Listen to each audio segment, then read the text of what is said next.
From JBS Studios in Greater New York, this is the JBS News Update with Teisha Bader.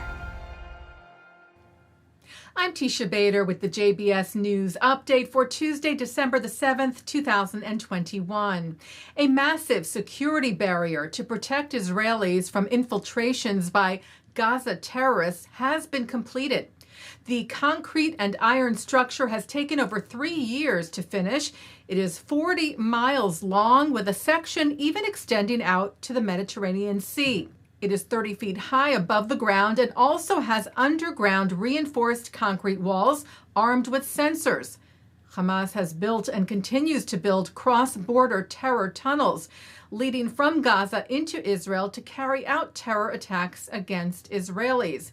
In 2006, such an underground tunnel was used by Hamas to infiltrate into Israel, where the terrorists killed 3 IDF soldiers and captured a 4th, Gilad Shalit, who was then held captive for 5 years before a prisoner exchange deal.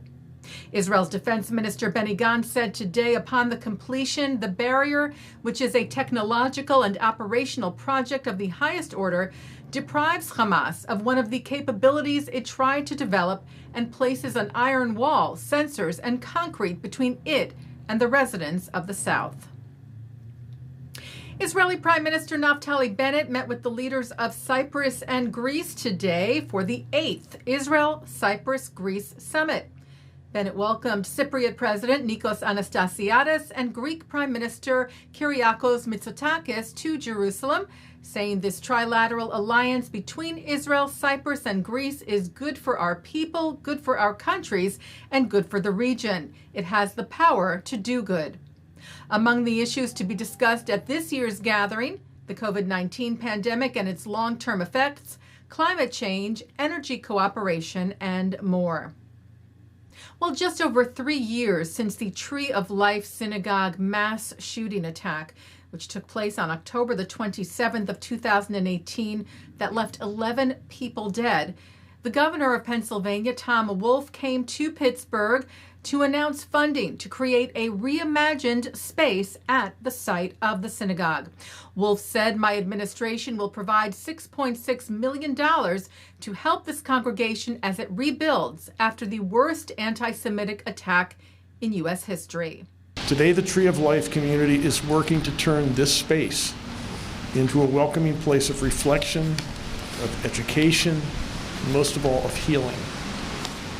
One that will serve not only the Tree of Life community, but all of the people all across the Commonwealth and all across the world who come here. The Tree of Life is undertaking a project to remember the past, to inform the present, and promote healing for the future. The structure will be designed by acclaimed Jewish architect Daniel Libeskind. Wolf was joined at the announcement yesterday by the Tree of Life's Rabbi Jeffrey Myers, who shared his hopes of what this new center will be.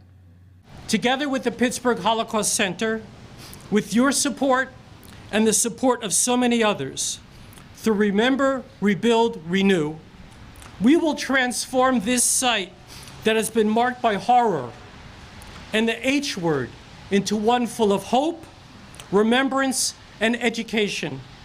A beacon not only to Squirrel Hill, nor Pittsburgh, nor Pennsylvania, nor the United States, but to the world.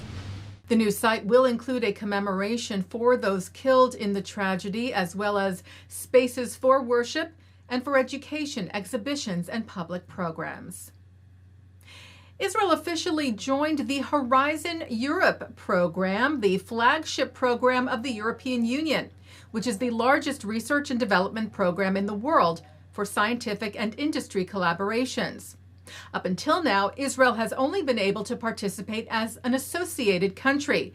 Now, with its accession, it will have access to all parts of the program, including research funding grants. The news is also significant in relation to Israel-EU ties. Israel's ambassador to the European Union, Chaim Regev, signed the agreement with EU Commissioner Maria Gabriel yesterday who said, "I look forward to new success stories in partnership with Israel. I hope to boost our innovation capacity in support of green and digital agendas and enhance science cooperation in the region as a tool for greater peace and security." Taking a look now at our programming for tonight on JBS for Tuesday, December the 7th at 7 o'clock, Rabbi Ammiel Hirsch reflects on the dangers of anti-Semitism in a sermon to his congregation of New York's Stephen Wise Free Synagogue. At 8, Rabbi Uri Regev discusses the growth of Reform and Conservative Judaism in Israel with 3 progressive Israeli rabbis, Gilad Kariv, Chaya Rowen-Baker, and Rabbi Dalia Marx. At 9, Mark Golub sits down with Regev to discuss issues of Jewish pluralism in Israel. At 10, Hadassah podcast host Dina Kraft and producer John Kross discuss their podcast, which provides a look into the daily lives of Jewish and Arab citizens of Israel. And coming up next, it's the ILTV's Insider. And that's the JBS News Update for Tuesday, December the 7th, 2021. I'm Teisha Bader. Stay healthy, stay well.